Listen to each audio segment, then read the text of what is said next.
নমস্কার সকলে, কেমন আছেন? আমি আবার চলে এলাম একটা নতুন ভিডিও নিয়ে। আজকে আমি খুব সহজ পদ্ধতিতে তোমাদের উষা জোড়া মেশিনে সুতো গুটিয়ে ববিনে সুতো গুটিয়ে দেখাবো। তোমরা পুরো ভিডিওটা দেখতে থাকো। প্রথমে এই এক্সটেনশন টুলটা আমি সরিয়ে নেব। তারপরে ববিন যেখানে থাকে সেই ববিন কম্পার্টমেন্টটা এখানে নামিয়ে নেব। কেসটা ঠিক এই জায়গাটা ধরবেন, এমনি ভাবে টেনে তুলবেন, দিয়ে ধরে বার করে নেবেন। দেখবেন ববিন কেসটা বেরিয়ে চলে আসবে। এরপর ববিনের সুতো কাটানোর জন্য একটা সুতোর রিল নিয়ে নিয়েছি, বা সুতোর কাটিং বলা হয়। আর এটা এটা দেখুন দুটো স্পুল পিন আছে। দ্বিতীয় স্পুল পিনটাকে তুলে নেবো, এমনি ভাবে তুলে নিয়ে সুতোর রোলটাকে বসিয়ে দেবো। সুতোর রোল থেকে সুতোটা একটু বেশি করে বার করে নেব।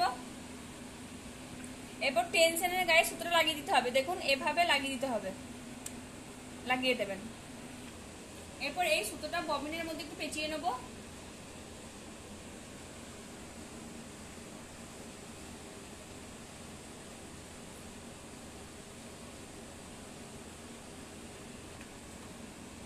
এরপর এই ববিনটা এখানের মধ্যে বসিয়ে দেবো, এমনি ভাবে বসিয়ে দিলাম, দিয়ে এটা ঠেলে দেবো এমনি ভাবে। এরপর ব্যালেন্স হুইলটা বাইরে দিকে বার করে নেবো। এরপর ফুট কন্ট্রোলে চাপ দিতে দিতে সুতো করে থাকবো, দিয়ে সুতোর রোল বা সুতোর কাটিমের মাথায় হাতের যে কোনো একটা আঙ্গুল দিয়ে রাখবেন। সুতোটা উঠে গেলে দেবে বসিয়ে দিতে পারবেন, নাহলে সুতো ছিটকে যেতে পারে। ববিনে সুতো কাটানো যে ঠিকঠাক হয়েছে তাহলে বুঝবো কি করে? তার জন্য আমাদের কি করতে হবে, সেলাই করে দেখতে হবে যে ঠিকঠাক হয়েছে কিনা। সেলাই যদি ঠিকঠাক হয় তাহলে বুঝে নিতে হবে যে ববিনে সুতো কাটানো একদম পারফেক্ট আছে। একটা কাপড় নিয়ে সেলাই করে নিয়েছি, আমার সেলাই করা হয়ে গেছে। আমি এরপর সুতোটা কেটে নিচ্ছি। এরপর তোমাদের দেখিয়ে দিচ্ছি যে কেমন সেলাইটা হয়েছে। দেখো খুব সুন্দর সেলাইটা হয়েছে।